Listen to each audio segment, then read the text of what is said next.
Hello friends, welcome to my channel. ఇవాళ వీడియోలో ప్రతి ఒక్క ఆడవారి కోసం ఉపయోగపడే మంచి మంచి సింపుల్ చిట్కాలు అనేవి ఈరోజు వీడియోలో ఉన్నాయండి. వీడియోలోని టిప్స్ అన్నీ కూడా మీకు రోజువారీ పనుల్లో చాలా యూస్ఫుల్ అవుతాయి. వీడియో మిస్ చేయకుండా ఎండింగ్ వరకు చూసినట్లయితే ఖచ్చితంగా మీ టైంతో పాటు మనీని కూడా ఆదా చేసుకుంటారండి. ఈ వీడియోలోని టిప్స్ కనుక మీకు నచ్చినట్లయితే ప్లీజ్ ఒక లైక్ చేయండి. మీరు ఇచ్చే లైక్ అనేది నాకు ఎంతో సపోర్ట్గా ఉంటుంది. వీడియో మరికొంతమందికి సజెస్ట్ అవ్వడానికి కూడా ఉపయోగపడుతుంది. కొత్తగా ఎవరైనా సరే మన ఛానల్ కనుక చూస్తున్నట్లయితే ప్లీజ్ సబ్స్క్రైబ్ చేసుకోండి. పక్కనే ఉన్న బెల్ సింబల్ ఆన్ చేస్తే నేను చేసేటటువంటి కొత్త ఐడియాస్ అన్నీ కూడా మీకు నోటిఫికేషన్ ద్వారా వస్తాయండి. ఇంకా లేట్ చేయకుండా వీడియోలోని టిప్స్ ఇంకా ట్రిక్స్ ఏంటో చూద్దామండి. ముందుగా ఫస్ట్ టిప్ ఏంటంటే, ఇలా వాడినటువంటి బ్యాంగిల్స్ అనేవి మన దగ్గర చాలా ఉంటూనే ఉంటాయి కదా. వాటితోటి మనము ఒక మంచి యూస్ఫుల్ అయినటువంటి ఐడియా చూద్దామండి. ఇలా ఇక్కడ ఒక 3 బ్యాంగిల్స్ తీసుకోవాలండి. ఇక్కడ నేను మట్టి గాజులు తీసుకున్నాను. వీటి ప్లేస్లో మీరు మెటల్ బ్యాంగిల్స్ కానీ ఏవైనా సరే తీసుకోవచ్చు అనమాట. తర్వాత 2 బ్యాంగిల్స్కి కూడా కదలకుండా ఇక్కడ చిన్నగా టేప్ ఇలా వేసుకోవాలి. తర్వాత ఇలా వేసుకున్నాం కదా, ఇప్పుడు మూడో బ్యాంగిల్ ఉంది చూడండి, ఆ బ్యాంగిల్ని ఇలా 2 బ్యాంగిల్కి మధ్యలో వచ్చేలాగా ఇలా పెట్టుకోవాలండి. ఇలా పెట్టుకున్న తర్వాత ఒక సైడ్ ఇలాగా టేప్ వేసేసుకోవాలి. ఇలా గట్టిగా కదలకుండా టేప్ వేసేసుకోవాలండి. తర్వాత వేరే సైడ్ కూడా ఇలాగే ఈ బ్యాంగిల్స్ కదలకుండా గట్టిగా ఇలా టేప్ వేసుకోవాలండి. ఇలా టేప్ వేసుకున్నాం కదా, అప్పుడు మనకి ఇలా రెడీ అవుతుందన్నమాట. ఇప్పుడు ఇలా రెడీ అయింది చూడండి. ఇలా తయారు చేసుకున్నాం కదా, ఇప్పుడు మనకి ఇలా షేప్ అనేది ఇలా వస్తుందన్నమాట. తర్వాత ఇప్పుడు మన దగ్గర ఇలాంటి వాడినటువంటి జార్స్ మూతలు ఉంటాయి కదండి, ఈ మూతలను ఒకదాన్ని తీసుకోవాలండి. ఈ మూతల ప్లేస్లో మనము అట్ట ముక్క ఏదైనా సరే తీసుకుని అంటించుకోవచ్చు. ఇక్కడ నేను కొంచెం త్వరగా ఆరుతుందని ఫెవిక్విక్ తోటి ఇలా అంటించుకున్నానండి. ఇప్పుడు దీన్ని మనం ఎందుకు ఉపయోగిస్తామంటే, ఒక చిన్న ఫ్లవర్ వాజ్ పెట్టుకోవడానికి మినీ స్టాండ్ లాగా వాడుకోవచ్చు. అంతేకాకుండా ఒక క్యాండిల్ హోల్డర్ లాగా కూడా మనం దీన్ని వాడుకోవచ్చు. ఇలా మనము దీపాలు పెట్టుకోవడానికి కూడా స్టాండ్ లాగా ఉపయోగపడుతుంది. అంతేకాకుండా మనము మామూలుగా క్యాండిల్ వెలిగించుకొని పెట్టుకుంటూ ఉంటాం కదా కరెంట్ పోయినప్పుడు, క్యాండిల్ ఈ స్టాండ్ మీద పెట్టుకొని మనకి అవసరమైన చోట మనం దీన్ని పెట్టుకోవచ్చు అన్నమాట. తర్వాత మనం కిచెన్లో ఎక్కువగా వర్క్ చేసుకుంటూ ఉంటాం కదా, అలాంటప్పుడు ఒక్కొక్కసారి మనకి కరెంట్ పోయినప్పుడు ఈ స్టాండ్ మీద కనుక క్యాండిల్ పెట్టుకున్నాం అనుకోండి, మనకి రూమ్ అంతా కూడా బాగా వెలుగు అనేది వస్తుందన్నమాట. టిప్ అనేది చాలా బాగా యూజ్ అవుతుంది. ట్రై చేసి చూడండి. ఇంకా తర్వాత టిప్ ఏంటంటే, ఇలాంటి డిస్పోజబుల్ బాక్సెస్ అనేవి మనం ఏదైనా ఫుడ్ ఆర్డర్ చేసినప్పుడు కానీ, లేదంటే ఏవైనా కేకులు తెచ్చుకున్నప్పుడు కానీ, ఏదైనా కర్రీస్ తెచ్చుకున్నప్పుడు కానీ వస్తూనే ఉంటాయి కదా. ఇలాంటివన్నీ కూడా మనం వేస్ట్ అని పారేస్తాము. అలా పారేయకుండా ఈసారి ఇలా ట్రై చేసి చూడండి. ఇలా ఒక బాక్స్ని తీసుకోవాలి. తర్వాత చాకును వేడి చేసి వీడియోలో చూపిస్తున్నట్లుగా ఇలా పై మూతన ఇలా కొద్దిగా కట్ చేసుకోవాలండి. ఇప్పుడు ఎందుకు ఉపయోగిస్తామంటే, మన దగ్గర షాంపూ ప్యాకెట్స్ ఉంటాయి కదండి, ఈ షాంపూ ప్యాకెట్స్ మనము బాత్రూంలో పెట్టుకొని వాడుకుంటూ ఉంటాం కదా. అలాంటప్పుడు ఇలాగా ఒక దండలాగా ఉంది కదా, ఇది ఇప్పుడు ఇలా వాడుకోవాలనుకున్నప్పుడు ఒక్కొక్కటి మనం కట్ చేసి వాడుకుంటూ ఉంటాం కదా. అలాంటప్పుడు చూడండి, ఇలా సింపుల్గా మనము ఈ బాక్స్లో పెట్టుకున్నాం అనుకోండి, ఇలా ఈజీగా ఒక్కొక్కటి తీసుకొని వాడుకోవచ్చు అన్నమాట. చూడండి, ఇక్కడ ఈ షాంపూ ప్యాకెట్స్ అన్నీ కూడా ఇలా వీడియోలో చూపిస్తున్నట్లుగా ఇలాగా ఒకటి అటువైపు ఒకటి ఇటువైపు ఇలా మడత పెట్టుకోవాలండి. మొత్తం అన్ని మడత పెట్టుకున్న తర్వాత ఇప్పుడు బాక్స్లో ఇలా మడత పెట్టుకున్నటువంటి షాంపూలన్నీ ఇలా పెట్టుకోవాలండి. తర్వాత మనం బాక్స్ మూత క్లోజ్ చేసుకోవాలన్నమాట. తర్వాత ఇలాగా పైకి షాంపూ ప్యాకెట్ కనిపిస్తుంది కదండి, దాన్ని ఇలాగ హోల్ నుంచి బయటికి తీసుకురావాలన్నమాట. ఇలా ఒక్కొక్క ప్యాకెట్ని మనం బయటికి తీసుకొచ్చి మనం కట్ చేసుకుని వాడుకోవచ్చు. ఎన్ని అవసరం పడితే అన్నీ వాడుకోవచ్చు. ఈ టిప్ అనేది చాలా బాగా యూజ్ అవుతుందండి. ఈ బాక్స్ అనేది మనము డబుల్ సైడ్ టేప్తో మనము బాత్రూమ్ గోడకు కనుక అంటించి పెట్టుకున్నాం అనుకోండి, మనకి ఒక్కొక్క ప్యాకెట్ ఈజీగా మనం కట్ చేసుకోవచ్చు అన్నమాట. షాంపూ ప్యాకెట్ అనేది కట్ అయిపోయి షాంపూ కారిపోవటం అనేది అస్సలు జరగదన్నమాట. ట్రై చేసి చూడండి. ఇంకా తర్వాత టిప్ ఏంటంటే, ఇలాంటి డిస్పోజబుల్ బాక్సెస్ అనేవి మనకి ఫుడ్ తెచ్చుకున్నప్పుడు ఎక్కువగా వస్తూ ఉంటాయి కదా, ఇవన్నీ కూడా మనము వేస్ట్ అని పారేస్తాము. అలా పారేయకుండా ఈసారి ఇలా చేసి చూడండి.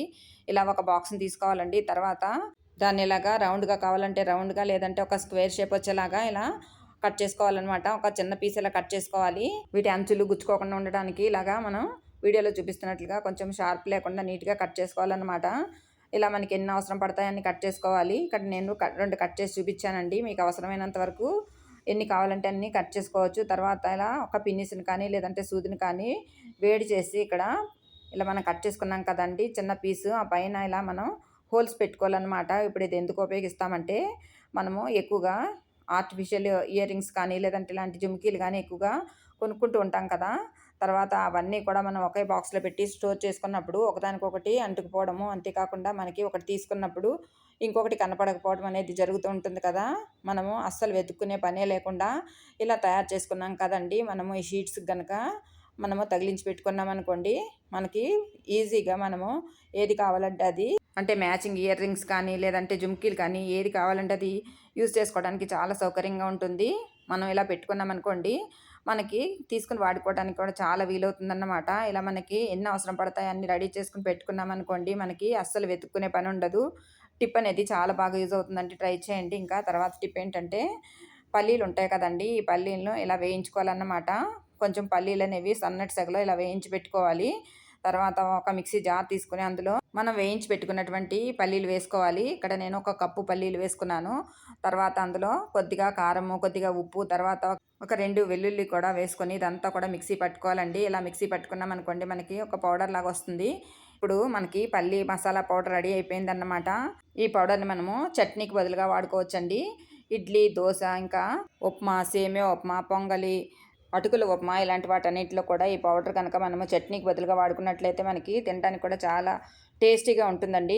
ఇలా మనము సింపుల్‌గా చాలా తక్కువ టైంలో ఈ పౌడర్‌ని తయారు చేసుకొని మనము వాడుకోవచ్చన్నమాట. ఒక్కొక్కసారి మనకి చట్నీ చేసే టైం ఉండదండి. అలాంటప్పుడు ఇలా పౌడర్‌ని మనం తయారు చేసి పెట్టుకుంటే అన్ని టిఫిన్స్‌లోకి కూడా వాడుకోవచ్చు. టిప్ అనేది చాలా బాగా యూజ్ అవుతుంది. ట్రై చేయండి. ఇంకా తర్వాత టిప్ ఏంటంటే ఇలా ఒక 2 వెల్లుల్లి రెబ్బలు తీసుకోవాలండి. తర్వాత చాకుకి ఇలాగా 2 రెబ్బలు కూడా ఇలా గుచ్చుకోవాలి. తర్వాత స్టవ్ వెలిగించి స్టవ్ మీద సన్నని సెగ మీద ఇలాగ 2 వెల్లుల్లిని కూడా ఇలా కాల్చుకోవాలన్నమాట. చూడండి ఇక్కడ సన్నని సెగ మీద మనము ఇలా కాల్చుకున్నట్లయితే మనకి ఇలా రెడీ అవుతాయన్నమాట. తర్వాత ఇప్పుడు కొద్దిగా వేడిగా ఉండగానే మనకి ఇలాగా పై పొట్టు తీసేస్తే ఈజీగా పొట్టు అనేది వచ్చేస్తుందండి. చూడండి ఇలా మనం రెడీ చేసుకున్నాం కదా! ఇప్పుడు ఇవి మనము పరగడుపునే గనక తీసుకున్నామనుకోండి, చాలా వరకు వెయిట్ లాస్ అనేది తగ్గిపోతుందండి. అంతేకాకుండా బెల్లీ ఫ్యాట్ కూడా తగ్గటానికి ఉపయోగపడుతుంది. ఇవి వెల్లుల్లనేది మన ఆరోగ్యానికి చాలా మేలు చేస్తాయి కాబట్టి, ఇలా పరగడుపునే వెల్లుల్లి గనక తీసుకుంటే బీపీ అనేది కంట్రోల్‌లో ఉంటుంది. బీపీ తక్కువగా గనక ఉన్నట్లయితే ఇవి తీసుకోకపోవటమే మంచిదండి. బీపీ మరికొంత తక్కువగా చేస్తాయి. టిప్ అనేది చాలా బాగా యూజ్ అవుతుంది. ట్రై చేయండి. ఇంకా తర్వాత టిప్ ఏంటంటే ఒక 2 లవంగాలు తీసుకోవాలండి. అందులోనే ఒక వెల్లుల్లి కూడా తీసుకోవాలి. ఇలా పావు టేబుల్ స్పూన్ వరకు పసుపు కూడా తీసుకోవాలండి. ఇవన్నీ కూడా ఇలా అల్లం దంచే దాంట్లో తీసుకొని, ఇలా మెత్తగా కూడా దంచుకోవాలన్నమాట. చూడండి ఇలా మెత్తగా దంచుకున్న తర్వాత ఇప్పుడు ఇది మనం ఎందుకు ఉపయోగిస్తామంటే, మనలో చాలామందికి పంటి నొప్పి అనేది వచ్చేసి చాలా ఇబ్బంది పడుతూ ఉంటాం కదా! ఈ పంటి నొప్పి అనేది ఉన్నప్పుడు మనము అన్నం కూడా సరిగ్గా తినలేకపోతాము. అంతేకాకుండా మనం ఏది తినాలన్నా కూడా మనకి చాలా కష్టంగా ఉంటుంది. ముఖ్యంగా రాత్రిపూట ఈ పంటి నొప్పి అనేది మనం భరించడం చాలా కష్టంగా ఉంటుందండి. ఇలా తయారు చేసుకున్నటువంటి మిశ్రమం ఉంది కదండీ! ఈ వెల్లుల్లి మిశ్రమం. ఈ మిశ్రమాన్ని ఇలా కొద్ది కొద్దిగా తీసుకోవాలి. అందులో ఇలా వెల్లుల్లి పొట్టు ఏమైనా ఉంటే తీసేసి, ఈ మిశ్రమాన్ని మనకి ఎక్కడైతే పంటి నొప్పొస్తుందో ఆ ప్లేస్‌లో మనము ఇలా ఈ ముద్దలాగా చేసుకున్నటువంటి ఈ మిశ్రమాన్ని అక్కడ పెట్టుకోవాలండి.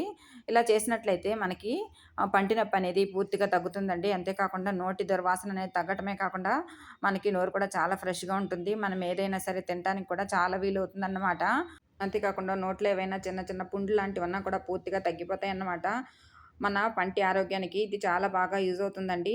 ఈ చిన్న టిప్ అనేది మీకు చాలా బాగా వర్క్ అవుతుంది. ట్రై చేసి చూడండి.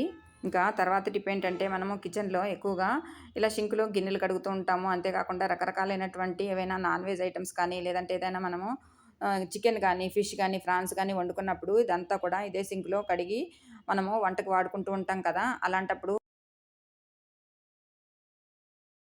ఈ సింక్ నుంచి మనకి ఒక్కొక్కసారి బ్యాడ్ స్మెల్ అనేది రావటమే కాకుండా, మనకి నీళ్ళనేది సరిగ్గా వెళ్ళకపోవడము, ఇంకా మనకి ఒక రకమైనటువంటి బ్యాక్టీరియా అనేది ఈ సింక్‌లోకొచ్చేసి చిన్న చిన్న పురుగులనేవి మనకి తిరుగుతూ కనిపిస్తూ ఉంటాయి కదా! అలాంటప్పుడు మనము పసుపుతోటి ఈజీగా మనము సింక్ నీట్‌గా, క్లీన్‌గా చేసుకోవచ్చన్నమాట. ఒక స్పూన్ పసుపనేది మనము ఇలాగా సింక్‌లో చల్లేసుకోవాలి. తర్వాత ఈ పసుపంతా కూడా మనము సింక్‌కి ఇలాగా పట్టించుకోవాలి.